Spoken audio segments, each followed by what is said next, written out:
Salut tout le monde, c'est Max. Aujourd'hui on se retrouve pour un essai exceptionnel, je pèse vraiment mes mots. On va tester aujourd'hui la Hyundai Ioniq 5. C'est la voiture du futur, le tournant que prend Hyundai avec sa marque Ioniq du coup. Ça va être hyper intéressant de tester cette voiture parce que vraiment elle est remplie de qualité et c'est vraiment le futur. Déjà merci à Hyundai Saint-Omer encore une fois, un grand merci à eux. C'est grâce à eux que ces essais existent. Donc franchement n'hésitez pas à les soutenir, à aller voir leur page Facebook, leur site internet, etc. Et à surtout découvrir la voiture en concession et à l'essayer si vous êtes intéressé. Je mets tous les liens en description. Alors aujourd'hui, voici donc cette Ioniq 5. C'est une voiture absolument incroyable visuellement et c'est déjà l'immense tournant que prend Hyundai, qui est l'une des marques pionnières en termes de voitures électriques, je trouve, et l'une des marques qui s'en sort réellement. Parce que regardez-moi cette proposition, c'est une voiture vraiment hyper travaillée. On a un design très futuriste. Rien que cette signature lumineuse qui assoit totalement la voiture, on la reconnaît au premier coup d'œil. Et regardez-moi surtout comment elle en impose. Alors elle fait beaucoup plus petite en photo qu'en réalité. En vrai, c'est une assez grande voiture, très honnêtement. On est clairement sur un crossover, un petit SUV. Regardez-moi le travail qui a été fait. On a une vraie pureté sur cette voiture. En fait, elle est simple, mais en même temps hyper complexe. Ici, on l'a en couleur blanche et en finition créative. Donc, c'est la finition milieu de gamme, on va dire. Regardez-moi ces jantes de 19 pouces qui sont immenses. Il y a beaucoup de détails sur cette voiture. Non seulement les designs des feux qu'on retrouve aussi un peu partout, avec ici des petits carrés dans les anti-brouillards, mais aussi des formes très bien intégré sur le devant de la voiture. On a des lignes acérées, épurées. On a un bas de caisse de protection en plastique, des rétros. On aurait aimé quand même des rétro caméras. Ça aurait encore donné un look beaucoup plus futuriste. Les poignées affleurantes. Alors aujourd'hui, il y a une voiture stickée, donc on ne se rend pas vraiment compte des traits de carrosserie, mais ici on a une ligne. C'est très bien découpé. C'est une voiture qui a été extrêmement bien dessinée. Mais regardez, alors ici aussi à l'arrière, on a l'inscription Ioniq 5. Alors Ioniq, ça va clairement, selon moi, devenir la gamme électrique de Hyundai. Clairement, là on a aujourd'hui la Ioniq 5. Bon, on voit vraiment que c'est un tournant. Pourquoi pas la Ioniq 4, la Ioniq 6, on ne sait pas, on verra. Mais ça va clairement, je pense, devenir ça. Regardez-moi ce bandeau avec des petites incrustations LED en forme de pixels. C'est vraiment hyper moderne. C'est l'une des électriques pour moi les mieux réussies. Alors ici, on a la prise de recharge type 2. Combo CCS, là aussi ici avec une sorte de pixel. Je sais pas ce que vous en pensez, mais franchement le design est clairement extrêmement bien réussi. En plus, regardez à l'arrière, petit détail encore, l'intégration du feu stop. On n'a pas d'essuie-glace, on est dans une voiture épurée. On aurait aimé un petit haillon électrique, mais regardez-moi, déjà ce haillon, déjà c'est immense. On tombe sur un coffre de 531 litres avec un double fond pour ranger les câbles de recharge. Franchement les amis, je sais pas ce que vous en pensez, mais déjà regardez-moi l'ouverture. C'est une voiture qui est très bien imaginée honnêtement. Là on va passer à l'intérieur parce qu'il y a beaucoup de choses à dire. Alors regardez-moi cet intérieur, déjà on va le voir en globalité, mais déjà regardez-moi les éléments comme ils sont très bien intégrés. On est dans une simplicité énorme, c'est-à-dire qu'on a des matériaux très bien finis. Alors c'est moussé ici, là on est sur des matériaux un petit peu plus simples mais quand même texturé. Ça c'est la marque de fabrique de Hyundai. Il y a des accessoires comme ça en plastique peint façon aluminium, tous les contrôles vitres, etc. Ici un bac de rangement, les enceintes du système audio. On a une très belle sellerie sur cette version, très confortable, là aussi texturée avec des vrais matériaux. Et là ici on est clairement dans le futur. On est dans le futur dans le sens où on a quelque chose d'extrêmement moderne. On a deux écrans de 12,3 pouces devant moi avec un contour blanc qui nous fait penser aux derniers iMac d'Apple. Alors ces écrans, on retrouve pas mal d'informations sur la conduite et la vie à bord de la voiture. On retrouve malgré tout des touches physiques qui servent à contrôler l'écran et on a une nouvelle version. Alors je ne sais pas comment s'appelle la surcouche Hyundai, mais elle est différente en tout cas de ce qu'on a sur les Kona notamment, qui était selon moi pas incroyable. Et là, on a quelque chose de beaucoup plus travaillé, avec des informations lisibles. Ici, c'est très bien fait. On garde toujours des molettes tactiles par exemple pour le son. Ça franchement, c'est vraiment top. Ça, c'est quelque chose qu'on aime bien. Et on retrouve en face de nous le magnifique volant texturé qui a une sorte d'effet feutrine cuir, c'est plastique recyclé, c'est assez bien fait. Le volant est en cuir, il est chauffant, tout comme les sièges aussi. On retrouve des touches sensitives tactiles, alors qui permettent de régler pas mal de choses. Alors on a un vrai retour, On a un vrai retour, les touches s'enfoncent. Avec ici le bouton réglage des modes, il y en a 3, éco, normal et sport. On a des beaux commodos et on a un vrai ressenti de qualité quand on touche les boutons, etc. dans toute la voiture. Regardez-moi ce commodo. On a aussi des palettes au volant qui permettent avec 3 niveaux de régler la puissance du frein régénératif. On a en bas une prise USB, une prise 12 volts. Et regardez, en fin de compte, c'est vide. C'est-à-dire qu'on n'a pas de console centrale comme ceci et la console centrale peut coulisser. On est dans un salon, on n'est pas dans une voiture, on est dans un salon en fait. C'est une voiture qui est faite pour vivre à bord, pour voyager, etc. 2 portes gobelets, on retrouve encore 2 prises USB. On aurait aimé de l'USB-C quand même, c'est dommage. On retrouve ici 2 petits rangements, un gros bac de rangement ici aussi et ici encore un rangement. Franchement, c'est top. Je vais monter à l'arrière pour voir ce que ça donne. Déjà, vide surteinté comme je vous l'avais dit. Là aussi, ça n'a pas été négligé, clairement pas. On a des matériaux qui, mine de rien, restent un tout petit peu plus durs. C'est pas moussé ici. L'espace à bord est fabuleux. Le siège est réglé à ma taille. Regardez l'espace un peu que j'ai. Toujours 2 ports USB, toujours un rangement ici. Pas de tunnel de servitude. On retrouve toujours la magnifique sellerie, très confortable et très bien travaillée. C'est magnifique. Regardez, le moindre élément est très bien fini en aluminium. Que demander de plus? Et ça va faire très mal à la concurrence. Alors petite chose, avant de partir en essai, il existe 3 versions de cette Ioniq 5 avec 2 tailles de batterie différentes.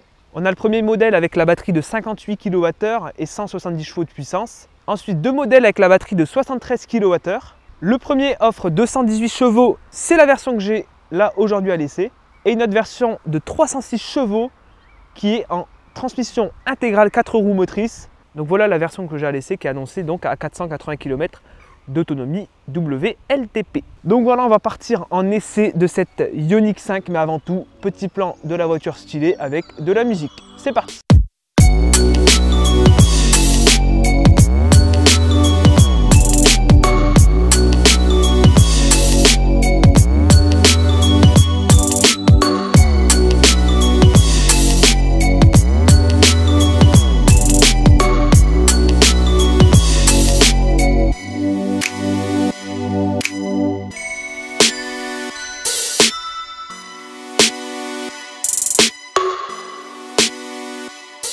Donc c'est parti les amis pour l'essai sur route de cette Ioniq 5, mais déjà on est à l'arrêt et vous voyez déjà, forcément ce calme, on est dans une voiture électrique donc c'est classique, mais on est très bien, c'est très apaisant, c'est très reposant, c'est très simple aussi. Hop, on a le petit commodo, un petit coup vers l'avant, on lâche, la voiture rampe.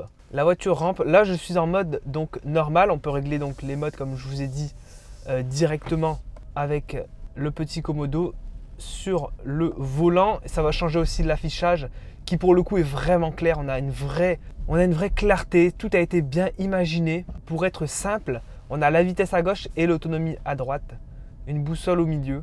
Alors là en termes de position de conduite on est très bien.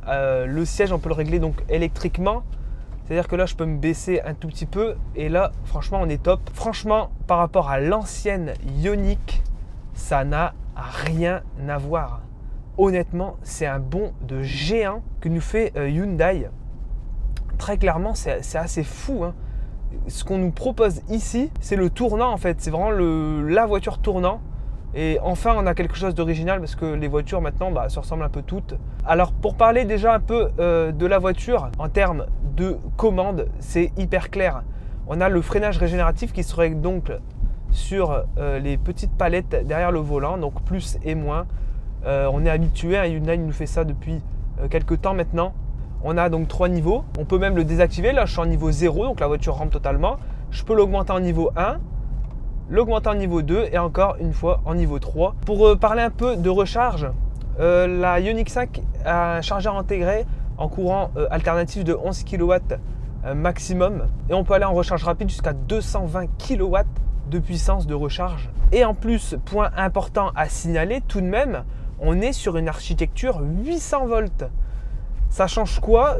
Ça change au niveau de la vitesse de recharge. 220 kW, c'est quand même relativement élevé hein, sur une voiture comme celle-ci. Souvent, la concurrence, c'est du 100, 150 kW maximum. Là, on est sur du 220 kW. Ce qui nous fait une recharge rapide, du coup très rapide. Et c'est assez rare pour le signaler parce que l'architecture 800 volts, ben on la trouve sur des voitures beaucoup plus premium, comme la Porsche Taycan notamment, et la RS e-tron GT de Audi. Alors en termes de direction, ben franchement c'est très positif. Il y a un vrai travail qui a été fait aussi à ce niveau-là. On a un bon ressenti de la direction, c'est bien calibré, c'est très bien réglé, c'est très précis. On n'est pas du tout sur une direction sportive, la voiture n'est pas une voiture sportive, hein. On est sur quelque chose de très reposant, donc pas la peine d'avoir quelque chose d'hyper incisif. En plus en termes d'ergonomie, donc on a tous les boutons sur le volant, donc bien sûr on a toutes les aides à la conduite, hein. On est sur une voiture moderne. Vous voyez là, je suis en freinage e-pédale, donc au-dessus du niveau 3, et là c'est vraiment la voiture se roule à une pédale en fait. Alors pour parler un peu des équipements de cette voiture, déjà quelques petites options. On peut avoir par exemple le toit panoramique, hein. On aurait aimé quand même un petit affichage tête haute. Je crois que c'est pas disponible de tête sur cette voiture, même si l'écran est très lisible. L'affichage tête haute juste avec l'indication de vitesse aurait été un tout petit plus quand même. On a aussi une pompe à chaleur, donc ça favorise l'économie parce qu'on le sait sur une voiture électrique, bah, le chauffage, la climatisation, etc. ça consomme pas mal d'énergie. Là on est sur une pompe à chaleur de série. En plus, comme je vous l'ai dit tout à l'heure, on a le volant cuir, volant chauffant, siège réglable électriquement. On va essayer une bonne petite accélération. Je suis à 40 km/h, on accélère. Il n'y a pas de soucis, hein, ça accélère très bien. La sonorisation a aussi été très bien travaillée, on n'a pas du tout de bruit d'air, etc.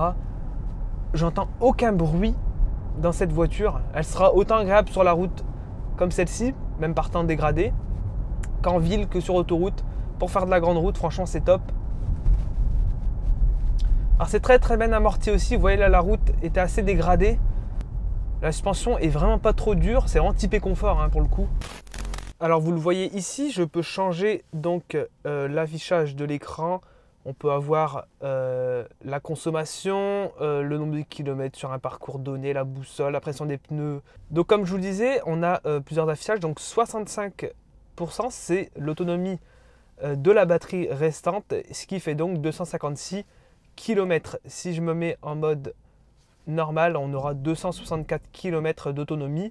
On voit aussi que je suis en e-pédale en bas à gauche. Franchement, la température et la consommation, donc 18,6 kWh au 100 km, ce qui est une consommation tout à fait honnête pour cette voiture. On a aussi les menus de la voiture. Donc on peut régler le chauffage.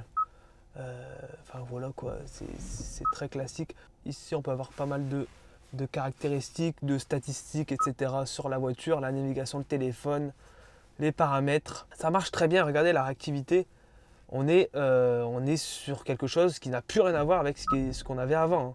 Honnêtement, on est vraiment, c'est franchement vraiment très réussi. Regardez le moindre, regardez comme tout est illuminé, c'est franchement beau en fait. J'adore cette voiture. Hein. En plus, je viens de voir que Hyundai propose en option un toit photovoltaïque à 600 € qui permet de recharger un peu la batterie. C'est une petite chose assez cool à noter. Alors là, on va conclure. Je pense que cette Ioniq va cartonner. C'est très clairement une réussite et on va en voir, je pense, pas mal dans la rue. Merci à Hyundai Saint-Omer pour cet essai. Comme je vous le dis, n'hésitez pas à aller voir tout en description. N'hésitez pas aussi à découvrir la voiture en concession. Hein. Vous pouvez l'essayer aussi, découvrir un peu cette ambiance. Donc un garage au top. Merci à eux. N'hésitez pas à rejoindre mon Instagram aussi. Il y a pas mal d'exclus sur les essais. Vous voyez un peu tout en avant-première. Moi, je vous dis à la prochaine dans une prochaine vidéo. En ce moment, on bombarde pas mal. On développe la chaîne. N'hésitez pas à vous abonner, à rejoindre la communauté. Je vous dis à la prochaine. C'était Max BLD. Salut!